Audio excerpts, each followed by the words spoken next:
This is BBC News on Tuesday, May the 25th. It's 8 o'clock. The headlines. The American Secretary of State is due to arrive shortly at Heathrow Airport, beginning his official visit to the UK.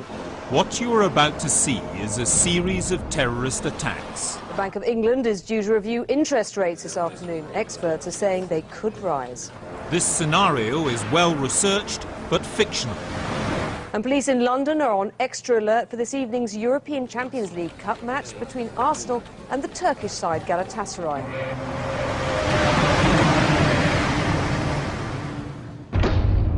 We're just receiving news of an explosion in the London Underground near Hyde Park. This has not yet been confirmed by the police. There has been a second explosion in the Underground, this time close to Oxford Circus. Both explosions appear to have occurred on the trains as they were moving. We've got no further details at this stage, but we will bring you more information on this as soon as we get it. This is the kind of terrorist attack the government repeatedly says is going to happen. Would Al-Qaeda buy weapons of mass destruction if it could? Certainly. Would it use such weapons? Definitely. We are faced with the realistic possibility of some form of unconventional attack. We need to confront murder on a mass scale. We've been absolutely clear we can't guarantee that there will never be an attack. It's quite likely that they're planning one now. We must be prepared for them to strike whenever and however they can. This is a mock exercise which exposes failings in official planning for such an attack. Failings the government wants to keep secret. Reports are coming in that a third explosion has now occurred on an underground train approaching Vauxhall Station. Panorama has asked these advisors, officials and experts to share their extensive experience and knowledge of government, intelligence, emergencies, disasters and planning. They are here to give it to us straight. What would happen if there was a series of attacks across London?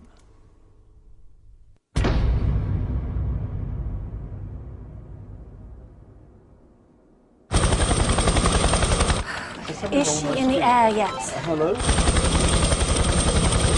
OK, we'll get her up there now. I need something as soon as possible. OK.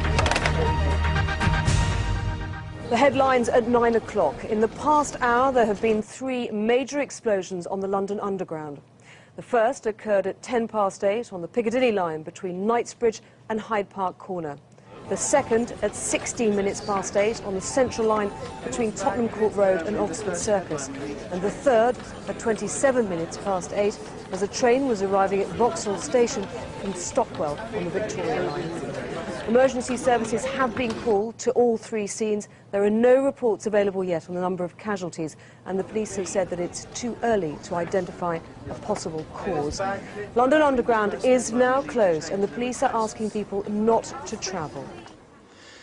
Well, it's abundantly clear what we've got here is a major terrorist incident, a major terrorist outrage, and we've got to get going. 3 incidents of this size in London would mean effectively that the business of policing in London would be diminished fairly quickly.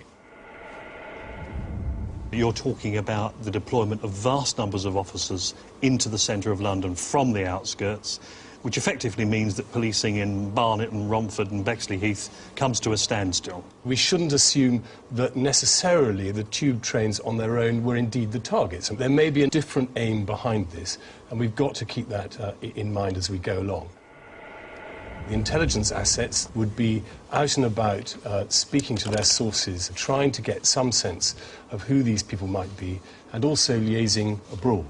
What the government will have to do now, the Cabinet Office will summon its secret committee, which will meet, that will coordinate all the intelligence and emergency services.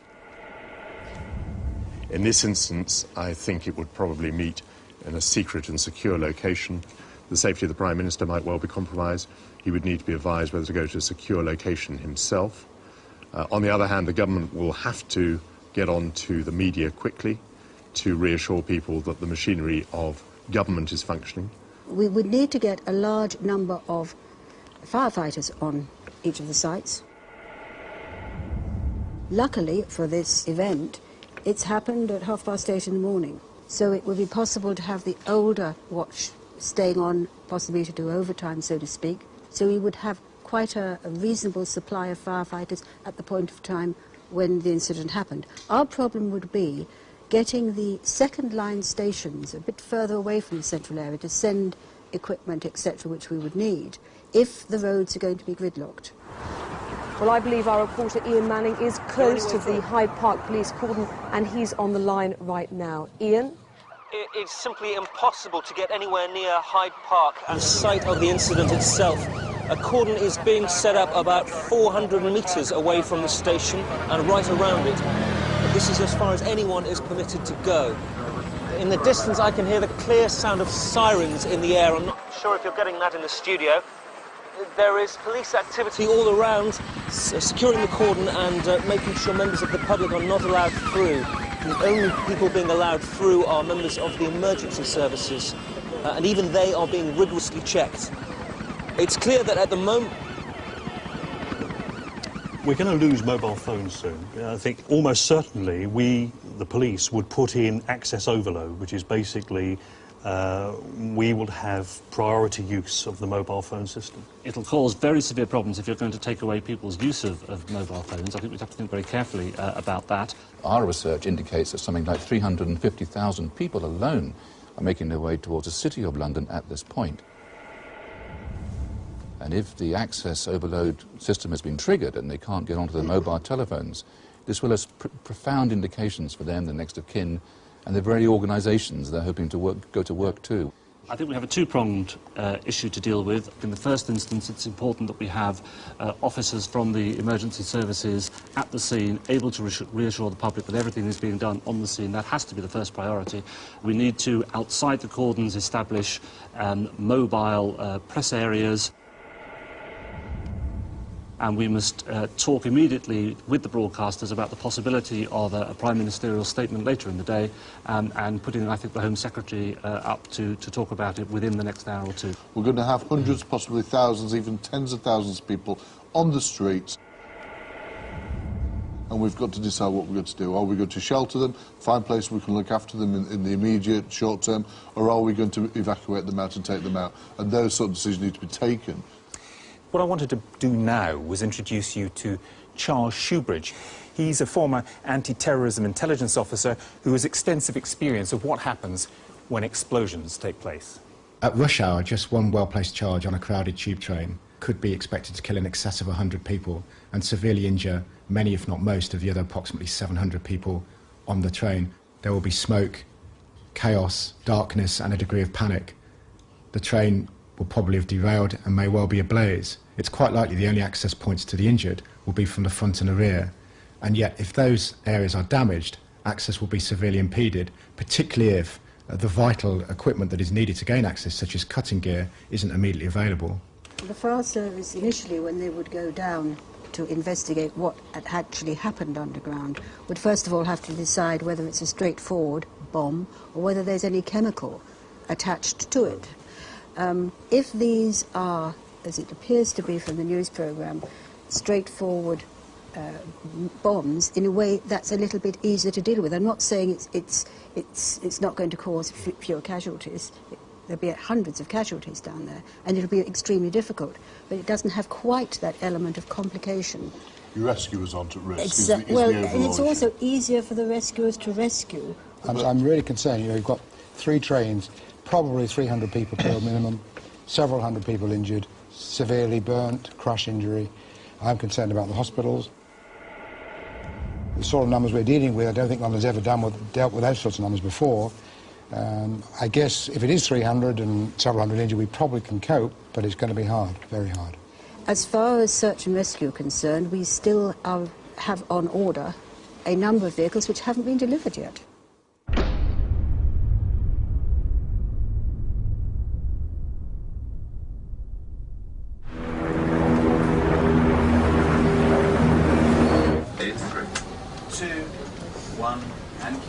Well, I think we can go now to our traffic reporter, Jenny Martin, who's above London as we speak.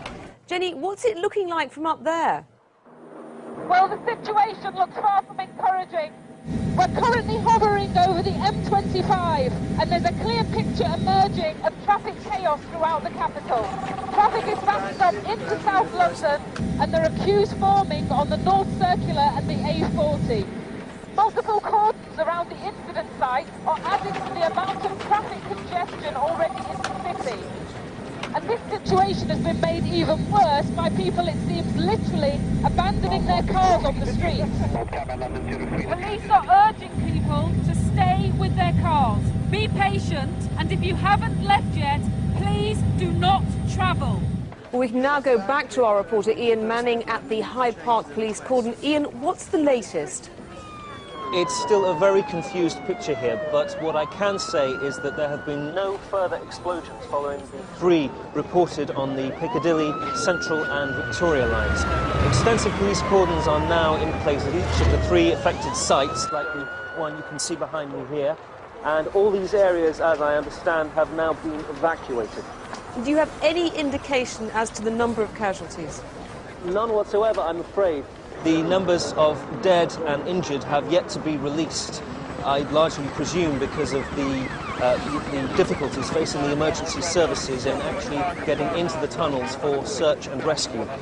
Their attempts are being considerably hindered by both the smoke and dust clouds resulting from the explosion and indeed by the loss of power to the underground itself. Ian, thanks for now. The firefighters will be working as they do when they're in the tunnel-type situations, really in the dark, feeling their way around, bringing out as many of the casualties as they can. I believe in the first instance they would possibly leave people whom they feel they can't bring out more easily and try and bring out the walking wounded more quickly and then go back to deal with people who might be trapped and need more specific. The biggest thing from my point of view would be to impose a structure on this. One of the key elements of that is communication, and a thing that concerns me greatly is how well we would be able to communicate on the deep underground. I know that the British Transport Police have their own system, but so far as the Metropolitan Police and the City of London Police are concerned, and the other emergency services, there is no way that they can use their current radio systems underground. And that will be a severe inhibitor in terms of the rescue effort. Anne, have you got a view on that? We've dealt with Ladbroke Grove, we've dealt with other overground crashes, and we could well deal with an overground bomb. That's easy. In the open air, it's much easier than when you're constrained by a narrow tunnel, very, very deep down, so you don't have the communication network down there. Once police officers and fire brigade personnel and ambulance personnel go underground, their radios will not work, and they will not work today.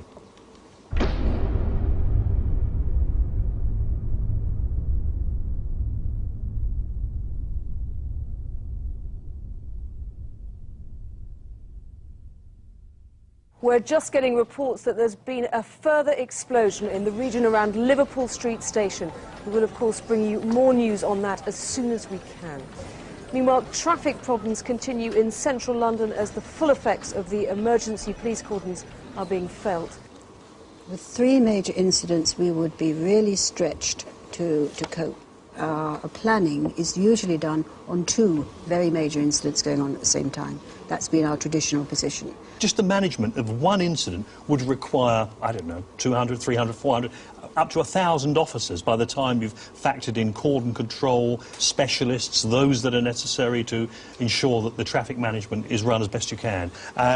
If you think about it, there are 30,000 police officers in London. At any given time, there's probably a quarter or a third of that number on duty, at most. And they're spread right around London. And as these incidents start to unfold, they'll be drawn in to deal with them. So the centre of town will be filled and filling with people. Now, we don't want them there. We need to get them out in some way. But how do we get them out? Because we won't have a transport infrastructure immediately available to get them out. We can't necessarily turn them around on the roads because the roads will be blocked. We can't necessarily use buses because they'll be caught up in the traffic. There won't be an underground system. There may be a mainline system.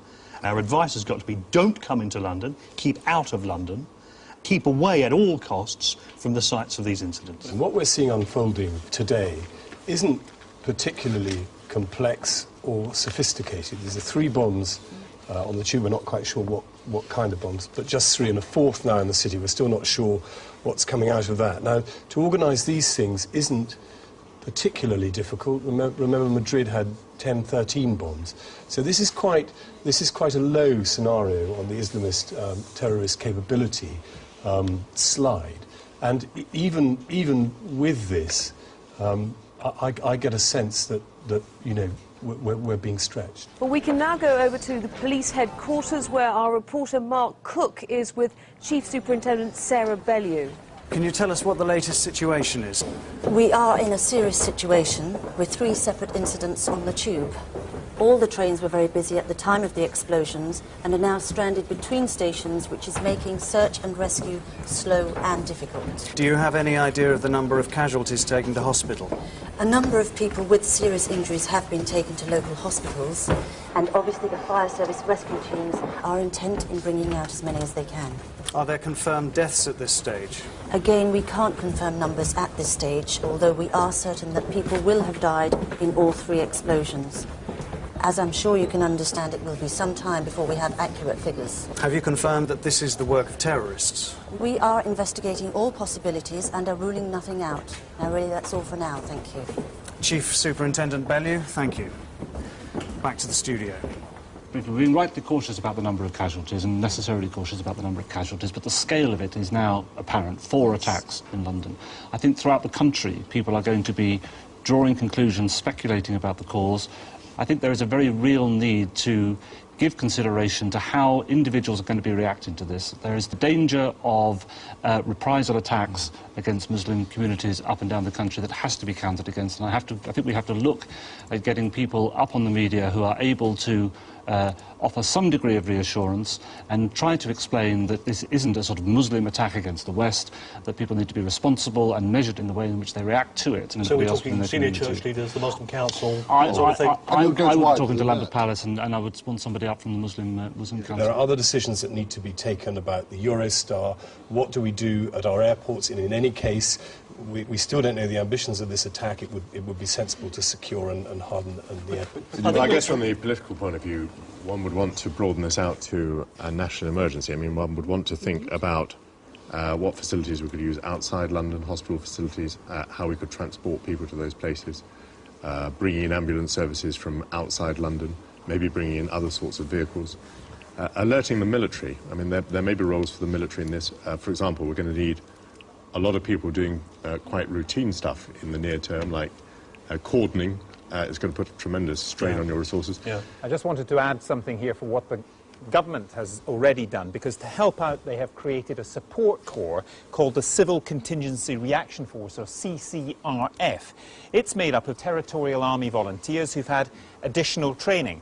What our research shows, however, is that almost 1,000 of them are already committed in Iraq. And of the remaining spread right across the country, we've been told that some have received minimal training, and their availability cannot be guaranteed because of their volunteer status. Speaking as an ex-TA soldier, there is this issue about whether or not you can rely on the reservists and the TA, because the reservists, as I understand it, are those soldiers who are on call-out if they're needed, but nobody knows where they are sometimes. I think it is another example of perhaps putting hope too far above certainty by expecting TA soldiers to come out in, I think, 6 hours has been talked about. That's a little bit optimistic, I think.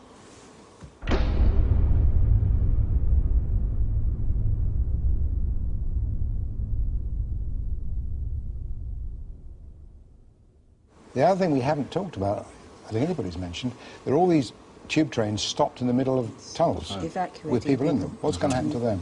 Well, let me interrupt on exactly that point, because what we wanted to do now was to hear from 2 London Underground employees who've spoken to us anonymously because they are frightened if they talk to us openly they would perhaps lose their jobs, about the kind of training they have received for incidents like this.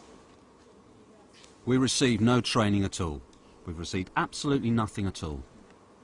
You cannot train for all things and all circumstances, but surely the very basics of training is absolutely necessary, given the fact that our staff are there in the immediate situation, you know, first hand, prior to any of the blue light services turning up. All we're told essentially is remain vigilant. So remain vigilant is one thing, However, not knowing what to do is totally in contrast to the whole purpose of being vigilant.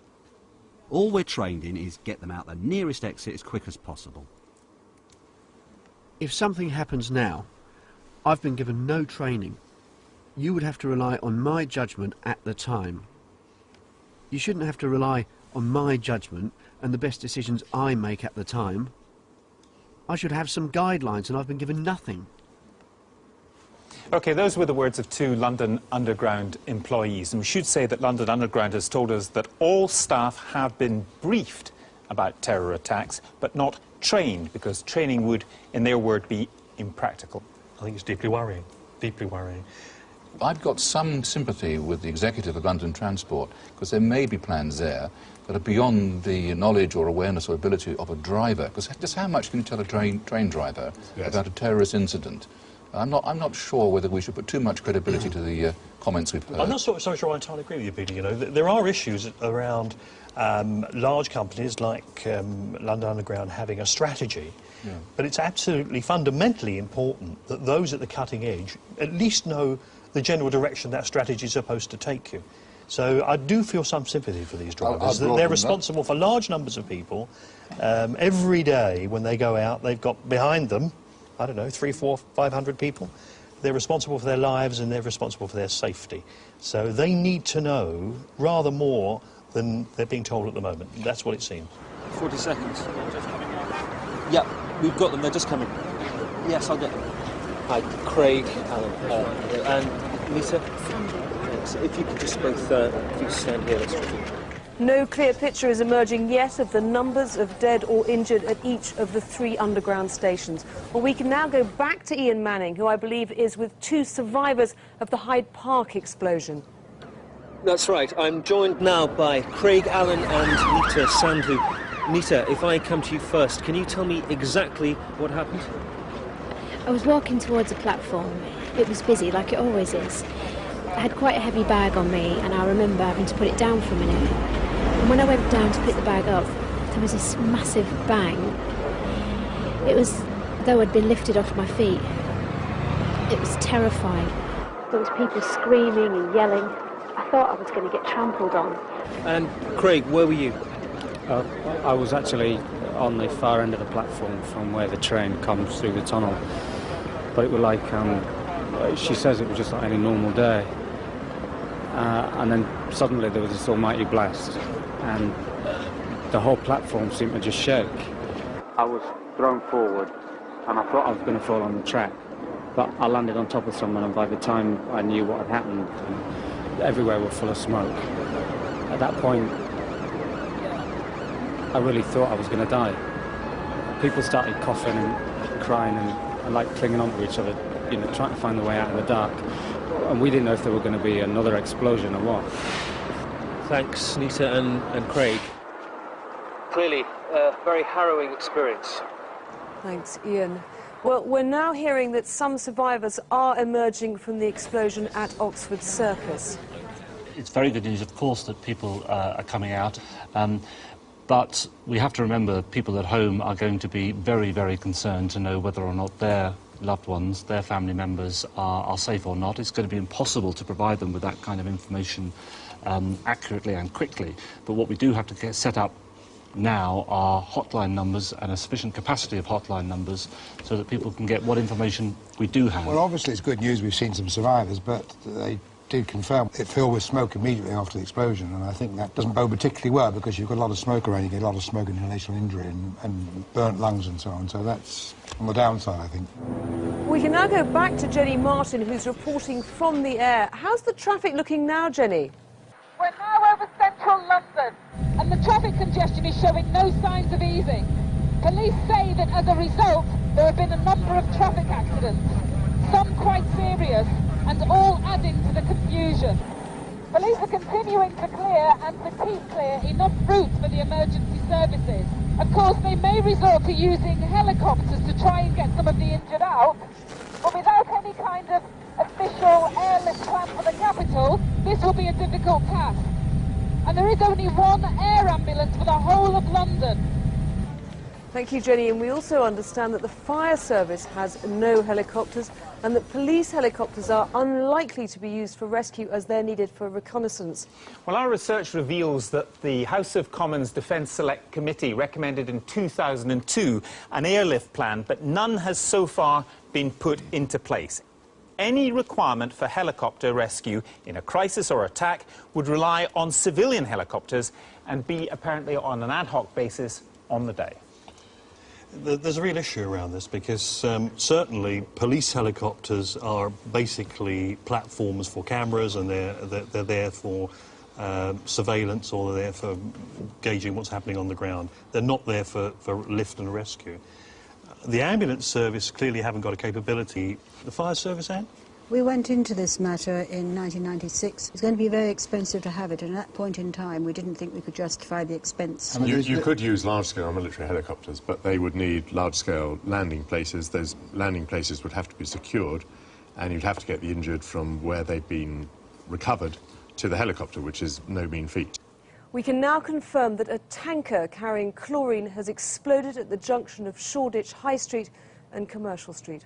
Chlorine is extremely toxic in this form, and the police are issuing express warnings to people to stay indoors, close windows and remain there until the all clear is given. Well, that clearly changes the complexion of the whole thing completely. Yeah. And chlorine is a highly toxic gas which causes severe burns if it comes in contact with skin, and more particularly causes very severe damage to the lungs. Now, if it's in the area they're saying, the London hospital is in that immediate vicinity, and that's the one hospital that has a helicopter landing pad, as it happens. So that hospital might well be under threat. I think we have a very serious position now with public morale and public information, because people will, I think, be reacting with terror. And I think the politicians and the people in Lance's position would now be wanting to get onto the media very, very quickly with any words of reassurance they could give about this, and I really don't know what they would be able to say. Police are still urging people to stay indoors until the extent of the chlorine release is known. They are repeating again, it is extremely toxic. OK, we want to bring in at this point Lynn Fernie, who is a safety consultant specialising in chemicals. Lynn, what would happen to the chlorine in an incident like this? In this sort of incident where we have a tanker that's been ruptured, the gas is transported as a liquid under pressure. So what we'll have is a two-phase release. We'll have a gas cloud that's formed. It's moving very quickly away from the source, but because it's very dense, it's hugging the ground. So what I've got here is a map of the area. What we can see is in the inner circle here, the inner contour, the concentrations will be fatal, and that's some 600 metres from the tanker. Up to 1 kilometre away, we're still going to see people suffering major injuries. And above 2 kilometres away from the tanker, people outdoors are going to suffer a dangerous dose. And at that sort of dose, they're going to have burning eyes, nose, mouth. They may be suffering dizziness. They're probably going to feel quite ill, potentially vomiting. First reports from the Commercial Street area suggest many casualties. One eyewitness has described a fog of greenish gas on the surrounding streets. Police are still urging people to stay indoors until the extent of the chlorine release is known. Well, let's go over now to Peter Cockcroft, who's at the London Weather Centre. Peter, how is the weather likely to affect that chlorine cloud? Kirsty, the most important thing is the wind.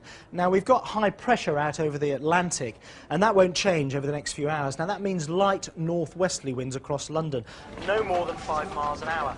So the gas is likely to drift southeastwards across the East End. At the moment, the gas isn't dispersing very quickly. Now, that's down to the cloudy skies, but if the sun breaks through, that could cause more mixing and make the gas spread out more. Now, the advice from the emergency services is to stay indoors, and we'll be updating the situation continuously on our radio station, 94.9 FM. Thank you, Peter. If there are now bombs going off above ground, in this case a lorry being attacked, it could happen anywhere. So the potential for mass panic across not just the capital but the whole country is very much with us.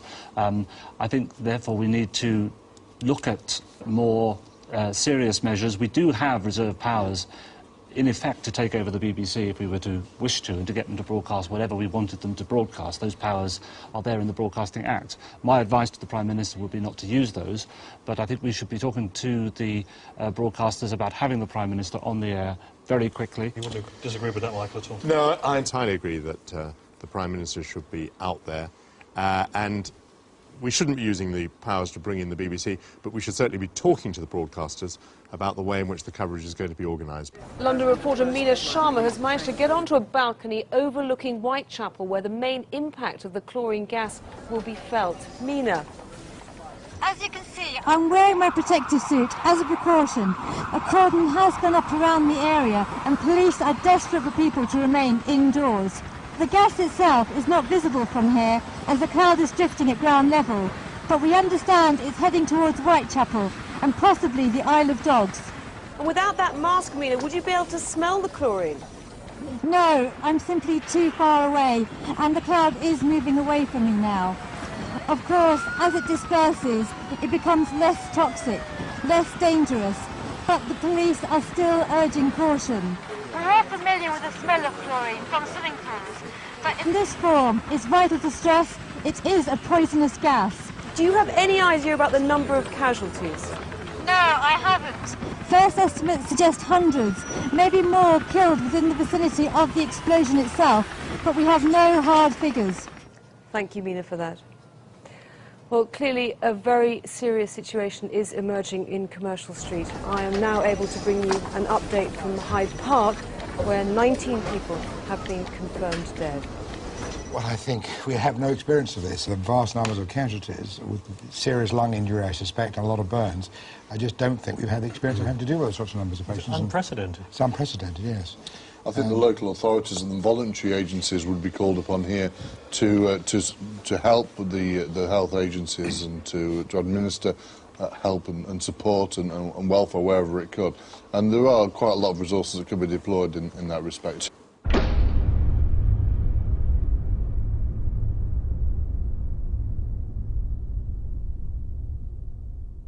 The chlorine is concentrated in the Bishopsgate area at the moment, and we've just been sent these pictures from the scene. Now, you're looking here at Bishopsgate. That is the gas. It tends to swirl and then sink to ground level, as you can see. I mean, it actually looks like a liquid, but that is in fact gas, and it is highly toxic.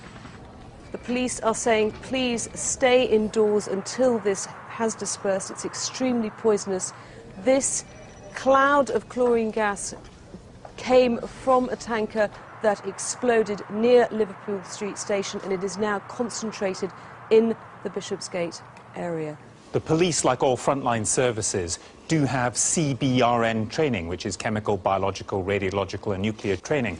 Charles Shoebridge has been looking at the figures for the Metropolitan Police to try to figure out how many police with the training would be available to deal with an incident like this. The harsh fact is that during the vital golden hour following a chemical incident, it's extremely unlikely that any CBRN-trained or equipped officers at all will be available on the ground. The government has set a target of 5% of operational officers being CBRN-trained and equipped by April 2004. But of course this means that 19 out of every 20 operational officers don't have any equipment or training in this area at all. In London, those figures translate to approximately 1,500 officers, of whom, because of shift patterns, leave, course requirements and so on, only about 400 or so can be expected to be on duty at any one time. Well, it's far from reassuring, but not particularly surprising, bearing in mind the fact that officers are not always available, aren't going to be available, and that actually getting them to the scene is going to be a problem. Frankly, I think we've got to play with what we've got.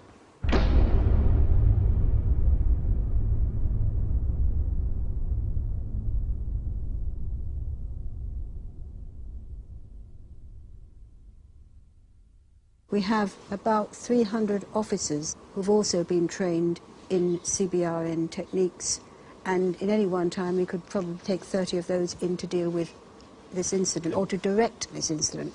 And we have 3 incident response units. That's the units that are going to decontaminate people.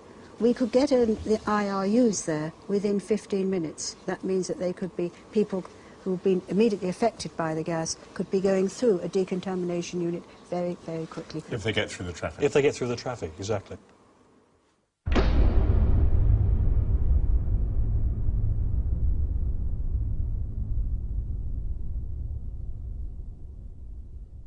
I've got one of the suits here that they would wear. Maybe those of you who have gone through training with this would like to tell us a bit about how difficult it is to operate, to do any kind of job when you've got this on and the boots on and so on. One thing I think we've got working for us with this, and I have done the training at Winterbourne Gunner with the military, is that we know it's chlorine gas. Now, chlorine, providing you keep it off your skin and out of your lungs, you will be okay in some kind of suit. So there won't be that fear for the rescue workers that have to go in, that it's some kind of complicated nerve agent or something very, very weird that we haven't seen before. At least they know if they can't smell it, then their gas mask is working, and if they don't have a burning sensation on their skin, then it hasn't penetrated the suit. Yeah, I've undergone the training.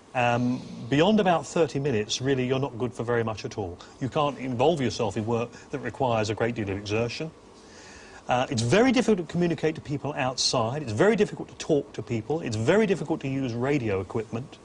Officers from any of the emergency services and the military who are put into those things will do the best they can for as long as they can. Can I have a word? Yeah, sure. Found out there are 7 schools close to where the chlorine tanker exploded. It might be worth sending someone out to one of them to see how they're coping. Apparently there's no special guidance for teachers in an emergency. No emergency plans, nothing. All right, I'll see who's available. Mail me the details.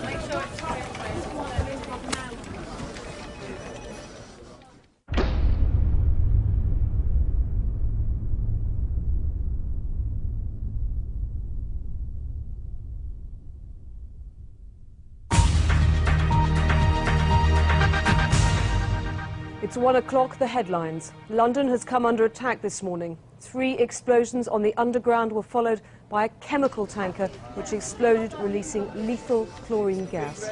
Police are continuing to encourage the public to stay indoors. 40 people are now confirmed dead, and there are many hundreds injured. The Home Secretary has said the attacks bear the hallmarks of Al-Qaeda, but there's no confirmation of their involvement. Emergency services are attending all the scenes, but it's clear they are severely stretched. Traffic continues to be backed up across the city and on all main exit routes. Senior government ministers are meeting in Cobra, the specially designated emergency meeting room in Whitehall. Cobra would want to hear what the senior police officer involved, and that would be the commissioner in terms, has to say about the management of all the incidents. If the commissioner went to them and said, I need more personnel, I need more equipment, I need more this, I need more that, it could be facilitated through Cobra. One of the things Cobra does, and I was in Cobra on the 12th of September, when something is decided in Cobra, normally in this sort of strategy, by a minister, or in fact possibly the Prime Minister himself, what you get is instant action. Absolutely. The person responsible for that sphere, the senior person at the table, someone will go away and put that plan or decision straight into action. But I think Cobra has a very important psychological role, because it is, in a sense, we are now at war. That is the war cabinet. That is the symbol that the government and the authorities are in control of the situation to the extent that they can be. Well, London reporter Mina Sharma has made her way to one of the main hospitals receiving casualties from that chlorine explosion, and she joins us now. Mina. I'm joined by John Green, who's been a paramedic for 18 years. John, can you describe what today's been like? Awful. I've dreaded a day like this. We've considered the possibilities, of course, that something like this might happen, but you never expect it's going to happen for real. Traffic's been very hard to get through for a start. Serious injuries at the tube. And now with the chlorine as well, we're spread too thin. But we've struggled to get to people quick enough. We've had delays getting more oxygen. Well, there just aren't enough ambulances. But you are trained for something like this? Yes, we are, but we've never had to apply it for something of this scale. I mean, I've been a paramedic for 18 years, and I've never been involved in a mock incident, anything like that, a practice run, or nothing. But you are saving lives? Yes, we are. I won't keep any longer. Thank you, John. Obviously, a difficult day for all the emergency services here in London. Thank you, Mina. There must be a capacity issue for hospitals. The hospital would stop doing all their routine work and everything would be cleared out, all the non-off-duty staff would come in. But my concern is the majority of these patients, I think, are going to require very intensive care. We just don't have those sort of facilities. I think many countries would have. Jonathan Fox is a serving paramedic and a member of the Professional Ambulance Personnel Association, which represents about 1/5 of all ambulance staff. I've been a paramedic and I've been in the ambulance service for 25 years. And in that time, I've actually never been involved in a simulated exercise. There's a mindset that needs to be actually hardwired. And this is where the issue of exercises and simulations are so important. And I think it's not just for myself, I think it's for all ambulance staff. There needs to be an involvement of those vital professionals who are going to be at the sharp end of the response. All the professionalism in the world is only as good as the practice that makes it happen. His comments go to the heart of training policy, really. Training isn't just about initial training, it's about training and retraining and ensuring that people are up to speed. Yes, you're right, police and also fire are very committed to exercises and doing that, as indeed the ambulance service are in principle. But what we find they can't do is on exercises is take away frontline staff to spend time at the exercises. They're so short of resources that it's very, very difficult to take those resources away from They're just the people who ought to be trained. They're just the people who ought to be there. With that. I think it depends, in my experience, also on the sort of training culture that exists in any organisation. I'm still very concerned about the 300,000 office workers who are hoping to goodness that they are on the receiving end of their own staff who are trained to deal with crisis.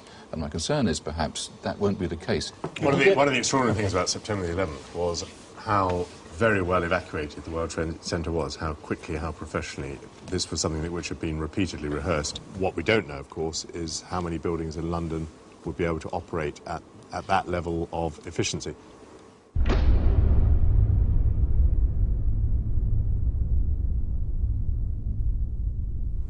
As we all know, mock training and disaster exercises are held from time to time around the country, but one of the criticisms that we've heard on Panorama is they're not a true test of anything which is really likely to happen. For instance, the Osiris exercise at Bank Underground last September was held on a Sunday. The whole area was closed off.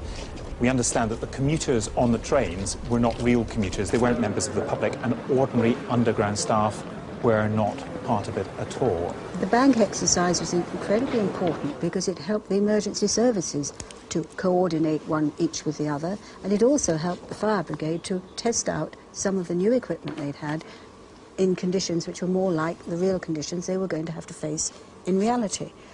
I've heard Osiris described as a very expensive photo opportunity.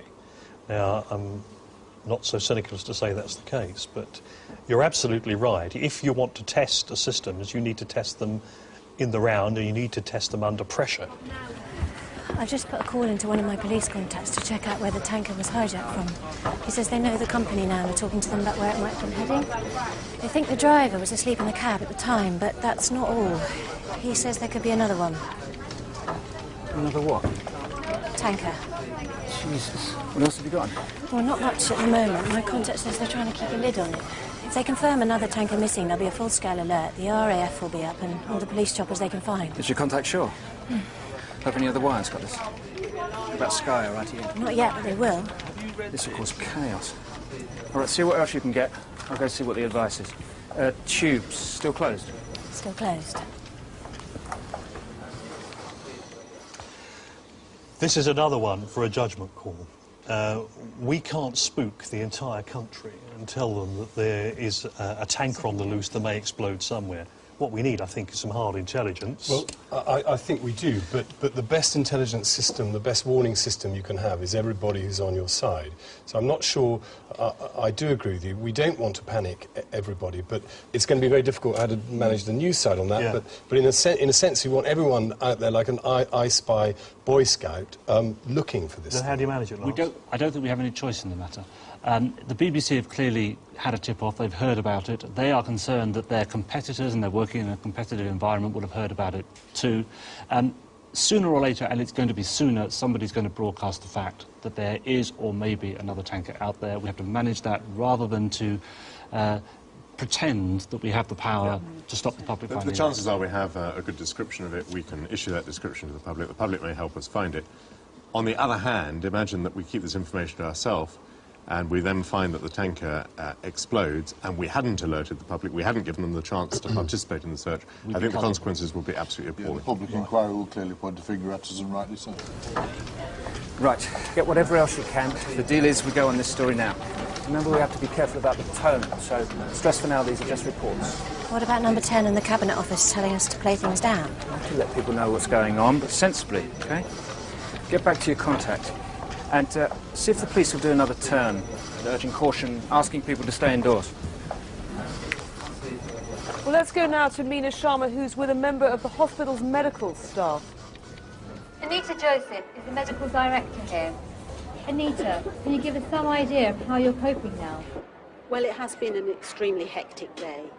And we have put our emergency plan into action, and it's working very well, given that we've had a lot more people than we'd planned for. We've had a lot of walking wounded, which of course you'd expect, a lot of people with breathing difficulties, and some with some very serious heart problems. And of course a lot of very frightened people.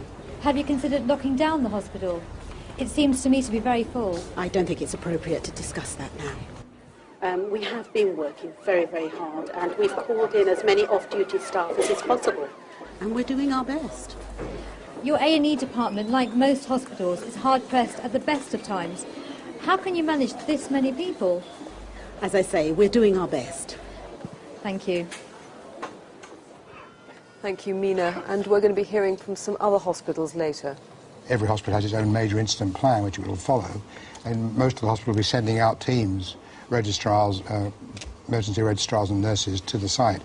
For a sense of whether major incident plans are adequate, let's hear from John Hayworth, who's a senior A&E consultant with 25 years' experience, and he's a recent past president of the British Association of Emergency Medicine.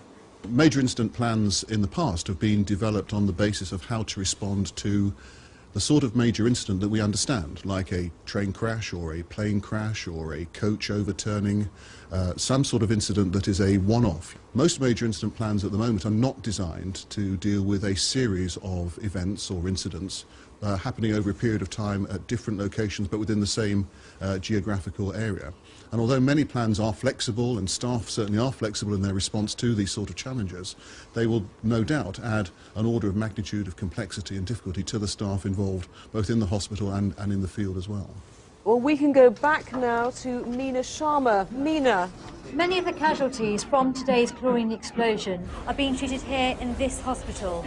I have with me Joan Baker, who's amongst the survivors. Joan, can you tell me what happened?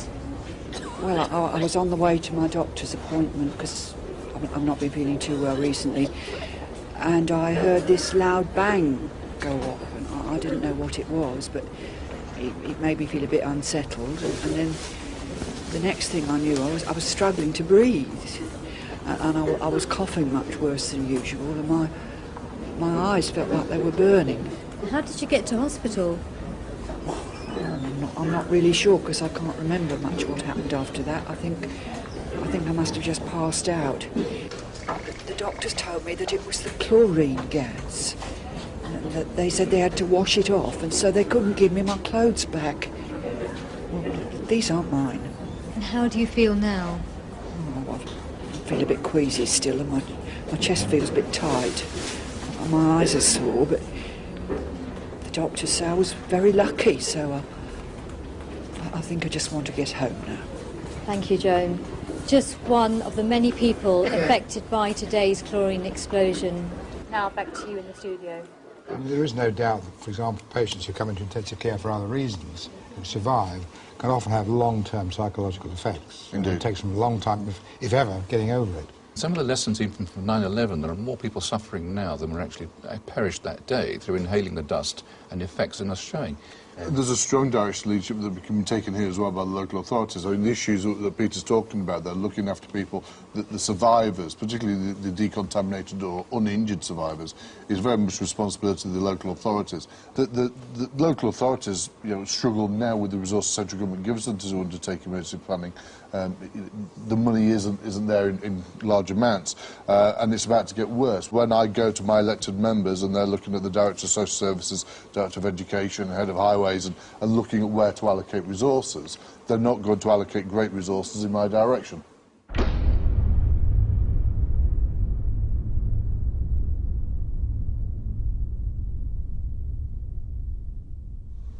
After a terrorist attack, questions would be asked about how much information is available to the public. And the Home Office, in fact, hasn't published any leaflets of guidance to members of the public, but we did find some information on the Home Office website, which says, terrorism is a crime like any other, so follow the same precautions that you normally take to avoid being the victim of a crime. I think treating Al-Qaeda groups as criminals has a very important propaganda effect, because that is actually what they are. They're just mass murderers. However, that Home Office website, I mean, that's probably going too much the other way. Clearly, a major terrorist strike on the centre of London isn't just like any other crime. So the advice to people at home and everything like that, I think, has to be a little less glib than that. We haven't given any general guidance about how people should prepare for incidents. We don't have any sort of generalised civil defence training which involves the public. Do's and don'ts about how they should behave when there are incidents. And that is beginning, to me, to seem like quite an important gap. It is. It's a huge gap that we've identified, and one that we're very, very keen to get on with. But one which government, to be honest, is still dragging its feet over. I think, though, that the government is erring on the wrong side of the knife blade at the moment. I think they need to go more on the education and information side rather than the cautious side they're currently walking. Being a bit cynical, but what are you going to say? You would cover things like making sure that in every building that you routinely occupy, you've considered the way in which you would leave the building, considering how you would seal the building against a gas attack, not using your mobile phone unnecessarily, ensuring that you switch on radio or television immediately in order to get instructions, and if possible, generalised instructions. It is likely that you will be asked to remain at home, or it is likely that you'll be asked not to move. I think that across the board in this country we tend to guard information too closely to those who have it and disseminate it not often enough and not widely enough.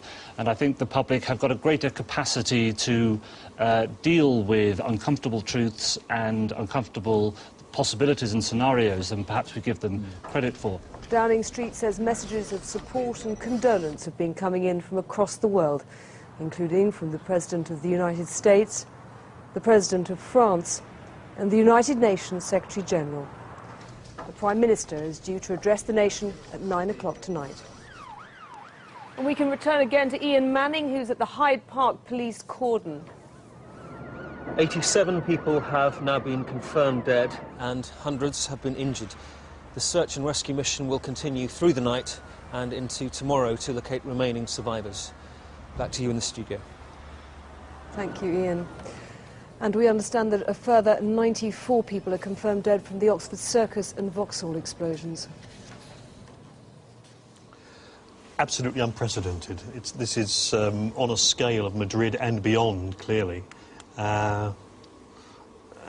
What's the Prime Minister going to say tonight at 9 o'clock?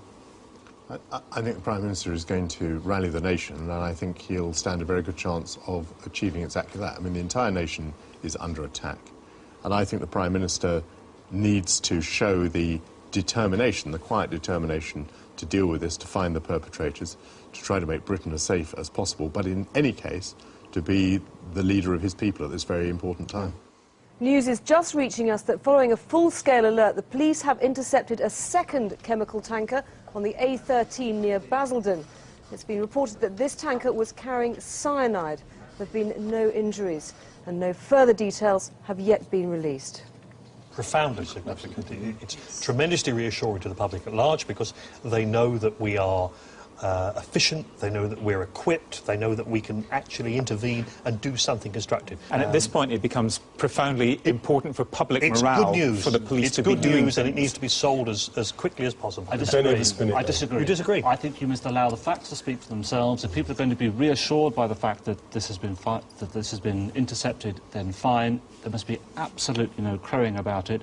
For a start, we don't know what else is out there. And I think the last thing we should be doing is patting ourselves on our backs at this time. I think what I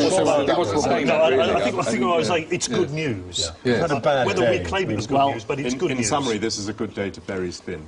Yes, on this day, one of the things that would have happened, there would have been a number of operations going on anyway. Now, a decision would have to be made by the heads of the intelligence services whether to suspend those operations because the resources are needed elsewhere, whether to move in and arrest people because you want to restrict the operational space of the terrorists.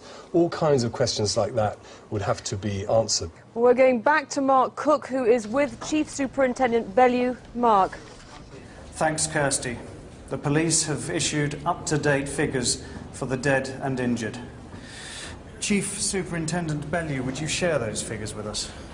As of now, we have 370 declared dead from the 3 underground explosions and 2,100 as a result of the chlorine tanker explosion. This is, of course, an extremely grave situation, and the police extend their heartfelt condolences to the families of the bereaved. These figures seem very high. Do you expect them to rise? We do, yes, but it will be some time before we have an update. What about the rescue operation in the underground? It is still very difficult, but all efforts are continuing. Several hundred people have been taken to hospitals, but none of the trains as yet have been completely evacuated. This, of course, remains our prime concern. And what about the survivors of the chlorine blast? There are upwards of 3,000 injured with various degrees of severity. The emergency services are in the process of decontaminating people and making sure the most seriously affected get to hospital. But surely the hospitals are overrun. Everyone is doing their best. Thank you. Thank you, Mark. Well, as we heard there, the casualty figures are, at the moment, are 370 dead from the explosions in the tube stations and over 2,000 from the chlorine attack. So clearly figures which dwarf all recent terror attacks. Well, to use a hackneyed expression, the world changed. We could talk about fairly benign issues such as, you know, the investigative process and how we're managing the administrative arrangements, but they pale into insignificance. When we've had something like this, there's no normality other than the new normality that follows our choice. Exactly. For all of those people, this is a new life. The messages from people, even Manchester bombing all those years ago and so on, they're going to repeat this every time it's on the news again, every time they smell it in a swimming pool. It's going to have a resonance that will go on for decades. I think it's inevitable that there will be recriminations sooner than people might expect. The message from everybody today should be that London survived, that Britain survived, that the terrorists didn't win, and that wasn't down to any decisions that the Prime Minister made or that Cobra made or anybody else, but it was down to the hard work of all the individuals in the emergency services, in the hospitals, throughout London. It's a day really to pay tribute, I think, to the work of every single person. We invited the Home Secretary to answer the questions raised in this programme about how prepared we are for a terrorist attack. He declined. Well, the attacks on September the 11th were, of course, a complete shock because nothing of that type had ever happened before. The attacks in Madrid were not a total surprise because, of course, we all expected it could happen again. And we do know that Britain is a target. We do know about Al-Qaeda. There's no room for shock or surprise anymore. Tonight's exercise was plausible, but it was, of course, fictional. But it's hard to see how the government can do anything other than educate us and prepare. There's no room for excuses. We have, of course, been warned. I think possibly what we saw unfold today might be at the lower end of what terrorists on a good day might achieve. I am wondering about the purpose and effect of this very programme. It will alarm people, but may lead decision-makers to think again. Recent events, 9/11 and more recently elsewhere in Europe, have made the programme very, very realistic. And from that, we start to realise perhaps we should know more. London is waking this morning after the worst terrorist attack in its history. According to official figures, more than 3,000 people may have died, with at least a further 3,000 injured. The Queen has expressed her deep sorrow, and the Prime Minister has pledged to bring the perpetrators to justice. Already protest marches are being organised across the country, with the largest numbers likely to be in London, massing at Hyde Park, the scene of the first explosion yesterday.